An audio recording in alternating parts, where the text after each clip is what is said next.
4 construction workers died when a bridge they were building collapsed at the Taman Ismail Marzuki Cultural Center in Menteng. 5 other workers are still being treated for critical injuries. The bridge was being built to connect 2 wings of the cultural center's library. It took police and fire crews 3 hours to retrieve the bodies of 3 workers from the debris, while 1 remained caught under the rubble. 5 workers were rescued from the scene and are in a critical condition in hospital.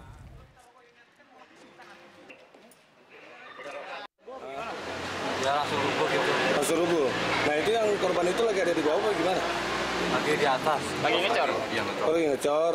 Betul rubuh langsung apa? Timpa langsung. Posisi pas rubuh itu yang lagi kerja ada berapa orang?